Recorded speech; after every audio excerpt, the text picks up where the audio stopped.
Hi everyone, my name is Yamila. I work as a security researcher at 11PATS. 11PATS is a Telefonica cybersecurity unit. The idea of this talk came to us because we usually think of SIEMs as defensive tools or blue team tools. And during this talk, we will see them from the point of view of the attacker or the red team. Yes, I came from Argentina, very, very long. It's 27 hours of, a trip of 27 hours to get here, so a very, very, very long trip. I think you might know my country for some of the things. Messi, who knows Messi? Raise your hand. Messi, all of you knows Messi, I know that. Dulce de leche? Anyone? No? Just one, three people. Next time, I have to bring some dulce de leche for you to try. And asado? It's like Argentinian meat. It's delicious, it's great. Well, starting with the talk. SIEMs stand for Security Information and Event Management.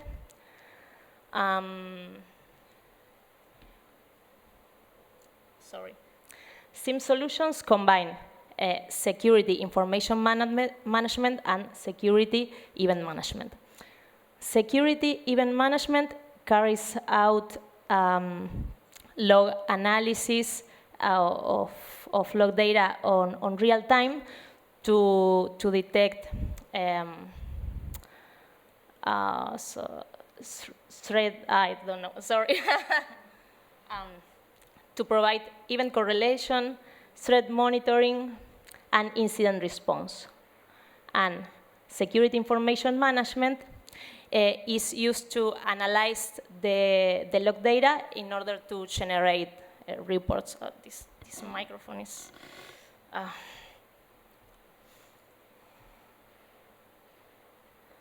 Well, any of you know SPLUNK? Okay. SPLUNK is a SIEM solution that it has a web interface, and it can search,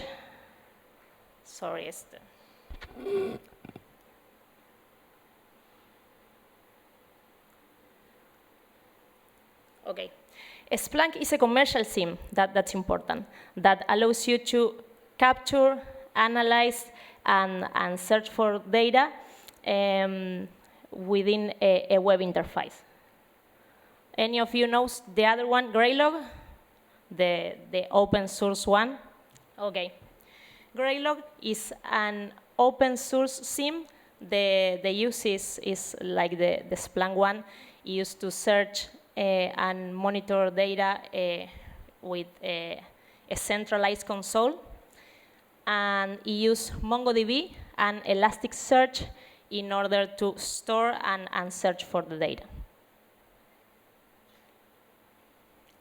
Well, who use this type of system, these SIEMs?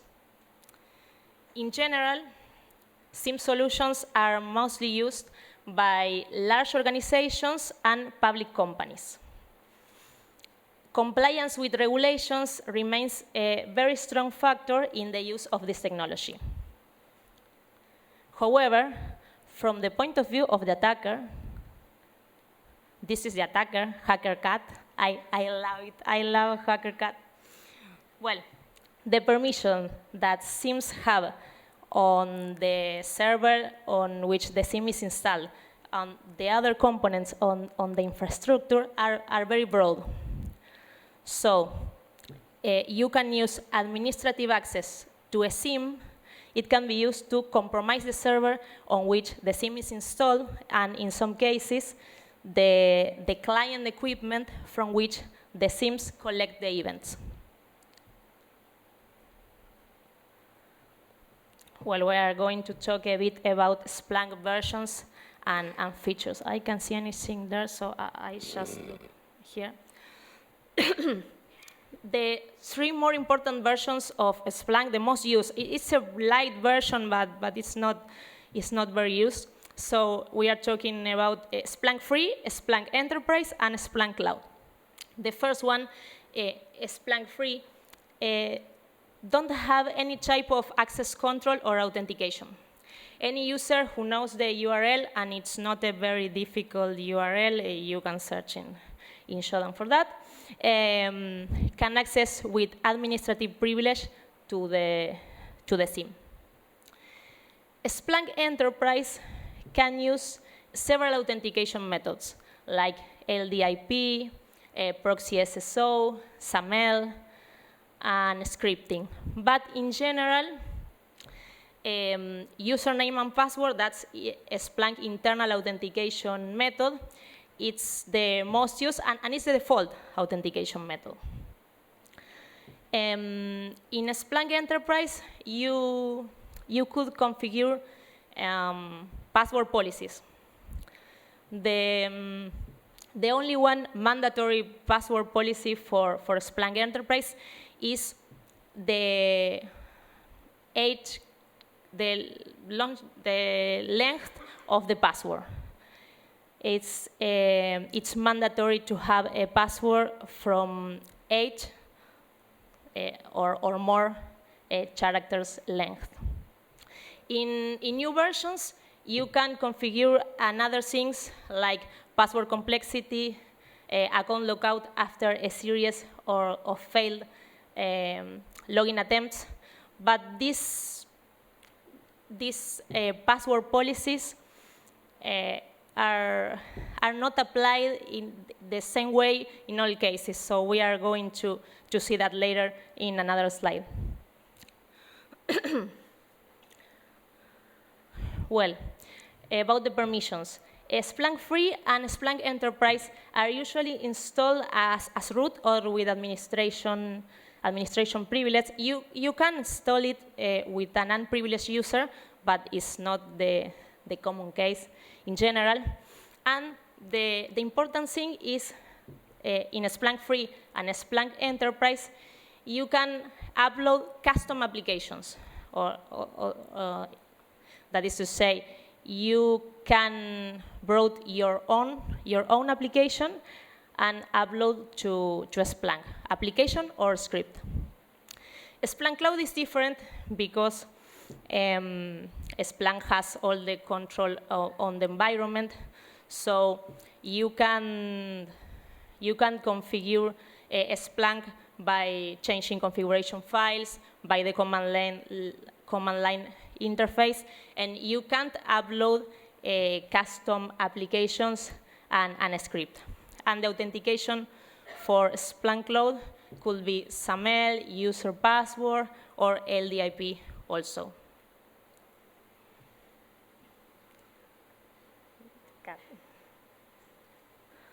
Okay, Splunk Cloud, sorry, is usually published on the internet because, of course, it's Splunk Cloud.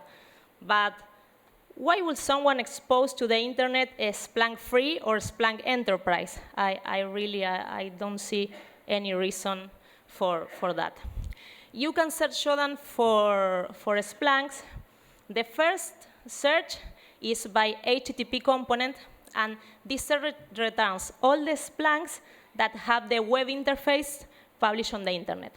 The second one returns all the Splunks that have the management port, that is 8089. With Splunk D, you can search for all these Splunks on the internet. Well, that is the Splunk login page. Analyzing the source code of the Splunk login page, we notice that this is happening. To access the Splunk REST API endpoints, it's necessary to be authenticated first. But in this case, the Splunk login page, the API call is made directly from the Splunk login page before the authentication process. And the result is loading in JSON, as you can see. The first endpoint service session indicates with the property has logged in the top of the screen, indicates whether someone ever logged into the SIEM. If anyone ever has logged to the SIEM, it's very, very likely that the SIEM still has the default password that is changed me. In older versions, in new versions, you can choose your own. From 7.1, you can choose another password at installation time. But in older versions, the default password was changed me. And in the other API call, that is, I don't know the name, I don't find it. It's service server info. This has the information of the SPLUNK license, and you can see there is if it's a SPLUNK free, a SPLUNK enterprise, or a SPLUNK cloud, and the version of SPLUNK. All this before authentication, just looking at the source code of the SPLUNK login page.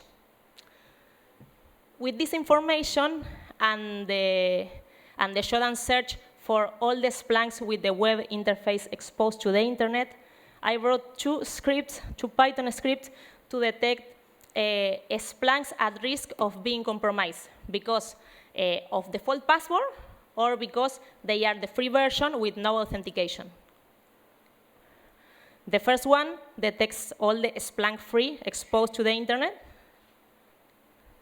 And the second one detects all the SPLUNKs with default password, previous version to 7.1 that has no more default password.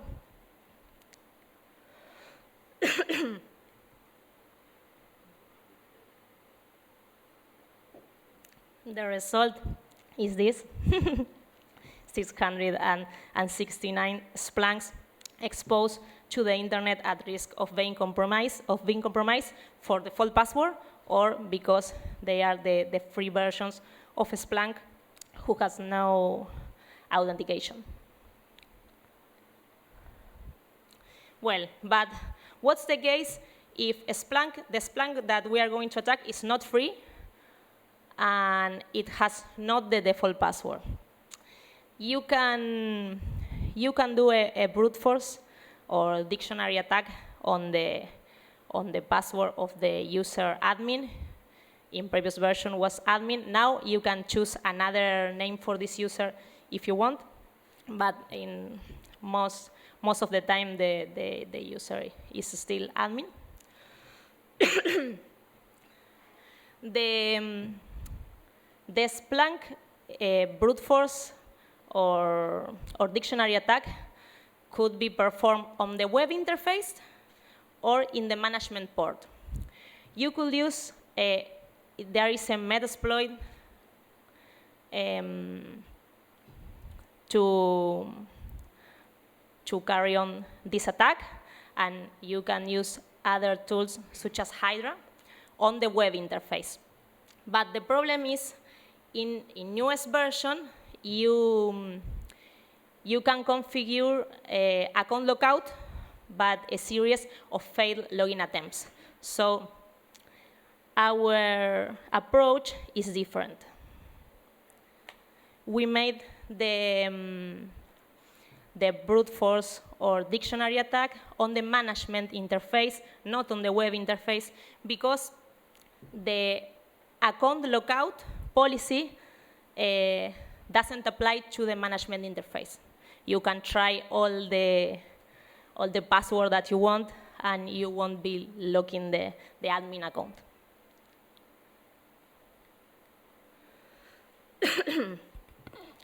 Well, I will explain attack vectors 2, 3, and 6 because you are going to see the others in the demos that I brought today. Number 2, being a log analysis and collection, the first thing that we can think of is use it as an intelligence source to identify users in the environment, roles, and usage patterns. That's attack vector 2.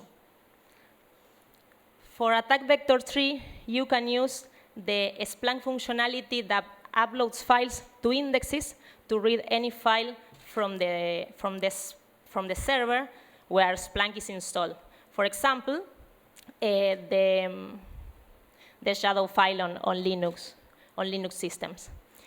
And attack 6 is deploy malicious applications to universal forwarders.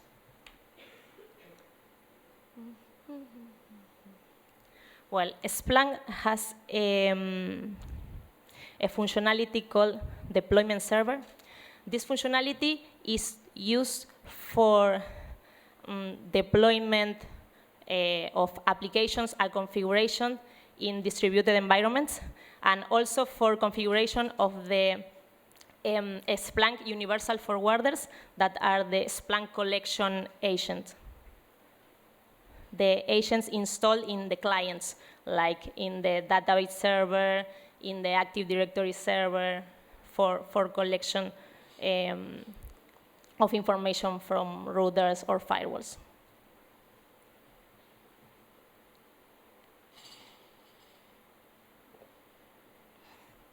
About the applications, it's very easy to create SPLUNK applications.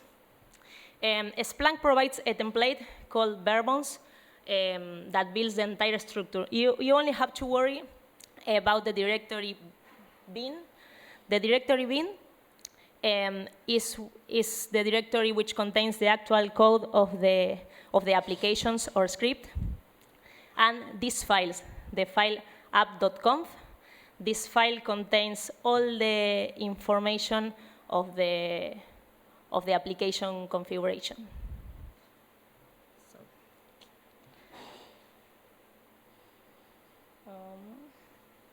I forgot to say this. SPLUNK has native Python support, so you can build applications in Python, Perl, Bash, PowerShell, and even an executable file. All that could be application or scripts used in SPLUNK. Well, SPLUNK base. SPLUNK base is like the Play Store in Android. It contains applications designed by SPLUNK or by different providers to integrate their products with SPLUNK. Here, the list is ordered by the most downloaded applications on SPLUNK base.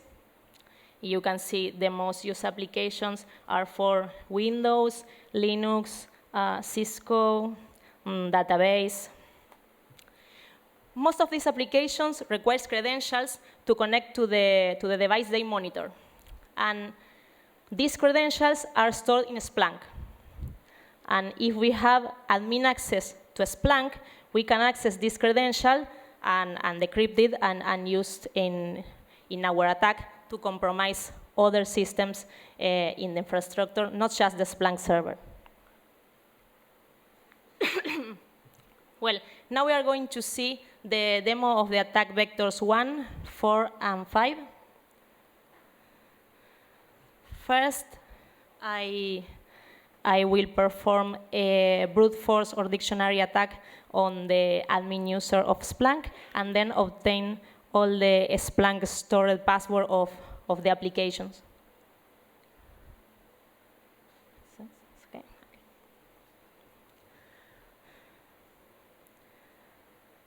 At first, we are going to scan the network in order to detect SIEMs active on that network.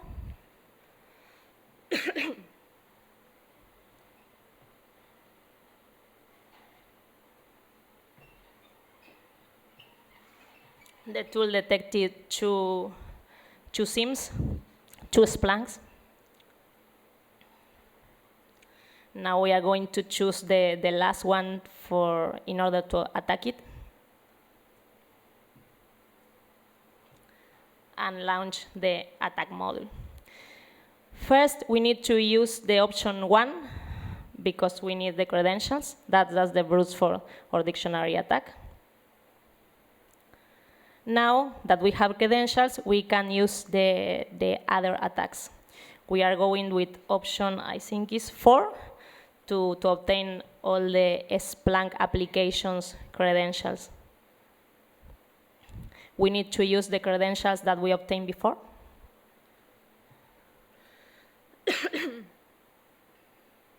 Okay, and that's the credentials stored on this SPLUNK. It's the last version of SPLUNK. The first one is are the credentials used by Palo Alto firewall in order to administrate the firewall. And the second one is the account used for LDIP binds. This account generally is a privileged account because it's used for obtaining the logs of all the Windows hosts on the infrastructure. So generally, it's a very privileged account, and for the attacker, it's a very important account to have the credentials for.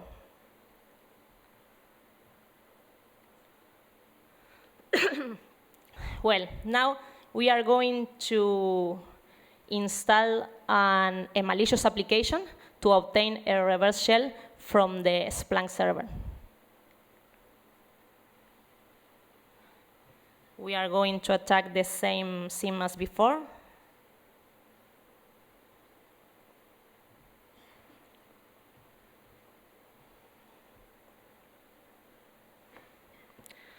Launch the attack module. And in this case, we are going with option 7, upload malicious app to SPLUNK server or universal forwarder. It could be used on both the server or the universal forwarder. It's a Linux SPLUNK server in this case, so we are going with option 1.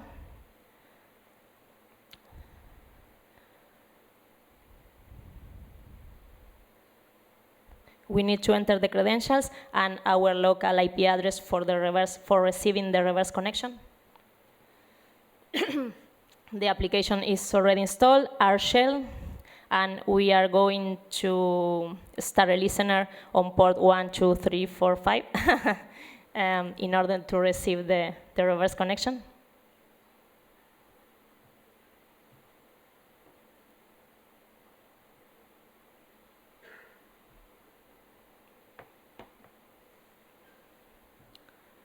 Now we have to wait a few seconds, and SPLUNK will connect to us. That's it. SPLUNK connect to us with a root privilege. The application that we install in this case is a Python reverse shell because it's a Linux server.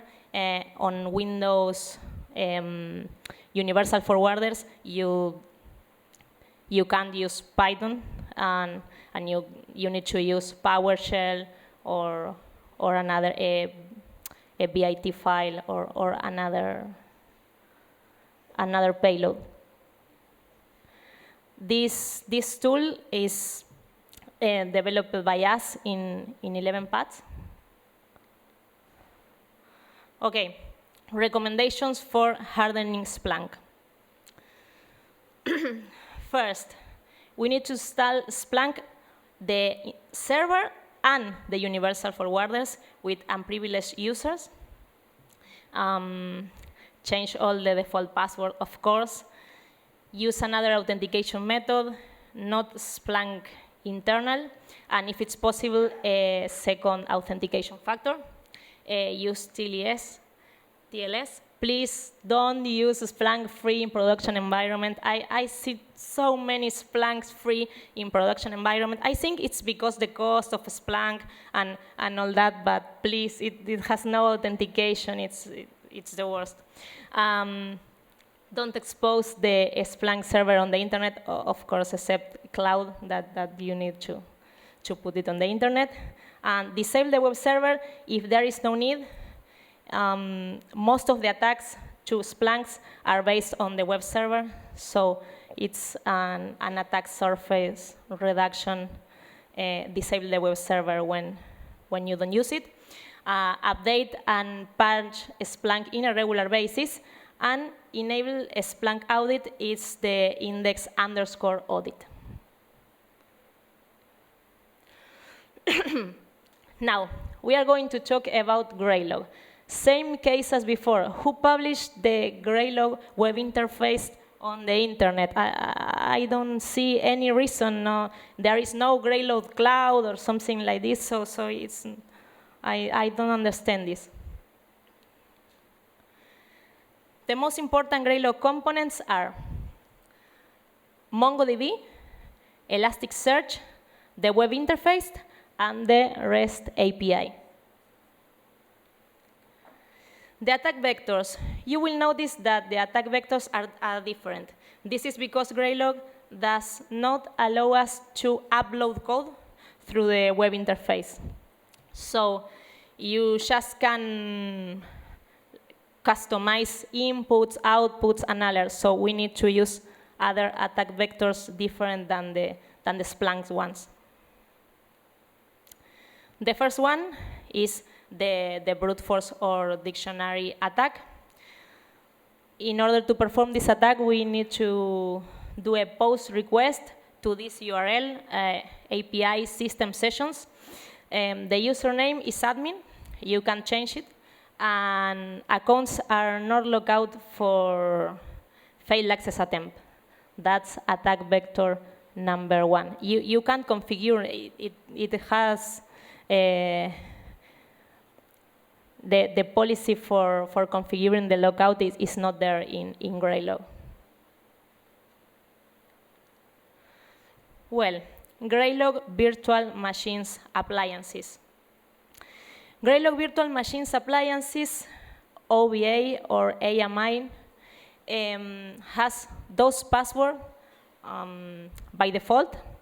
The first one for the web interface is admin, a very difficult combination of username and password to guess, and Ubuntu for the console. And additionally, in GRAYLOG virtual machine appliances, Elasticsearch, MongoDB, and the web interface are listening on all the interface. I think that's the reason why there are so many GRAYLOGs exposed on the internet. I think it's not intentional. It's people that just install the virtual machine appliance and didn't notice that it's going to publish these ports on all the interfaces. As attackers, we could test those default credentials to see if they are valid. That's attack vector number 2. And same case as SPLUNK. GRAYLOG store credentials, but in the database, in MongoDB. In MongoDB, you can find some stored passwords, not like the SPLUNK ones, but some passwords. For example, the LDIP one, and these passwords, these credentials, can be decrypted using the secret stored in the GRAYLOG server, and that's attack vector number 3. Recommendations for GRAYLOG hardening. Please don't use virtual machines, GRAYLOG virtual machines in production environment. I've seen it so many times, like SPLUNK for Hyper, but please don't do that. Limit the interface on which MongoDB and Elasticsearch listen for incoming data. Set up authentication for MongoDB. This is important because in the installation of GRAYLOG, by default, the MongoDB is installed without any type of authentication, so you need to configure it later. And enable the access log, and use another authentication for the web interface, not username and password, and if you could, please use another a second factor authentication method. Well, here you have some resources and downloads for more information. Based on the results of this research, we developed these tools that we show us before. The name of the tool is SIEMs Framework, allows to automate all these dimension attack in commercial and open source SIEMs. And the tool is open source and will be released on August at Black Hat Arsenal, and it will be include SPLUNK, GRAYLOG, OSIM, and other SIEMs that we are trying to incorporate to the tool. And thank you very much for your attention, and special thanks to AusCERT for inviting me to this really, really great event. Thank you.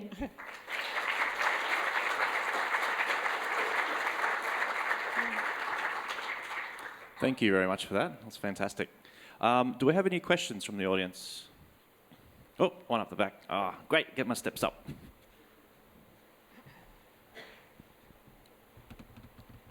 So just a quick one. Everyone who's logging into this is in a privileged position. Did you think about actually deploying something so that when they log in, you harvest their credentials, or you something? Sorry, I didn't understand the question. So everyone who's logging in is an admin. Uh-huh. Could you exploit that? Could you have that as a module so it drops a shell or drops a bit of malware so that when they log in, the old RSA attack, they log in and get popped? It's it's an interesting attack vector. I didn't think of that, but it's really a good one. We don't do illegal things, do we? Are there any other questions? Nope. Well, in that case, thank you very much, Yamila. Round of applause, guys.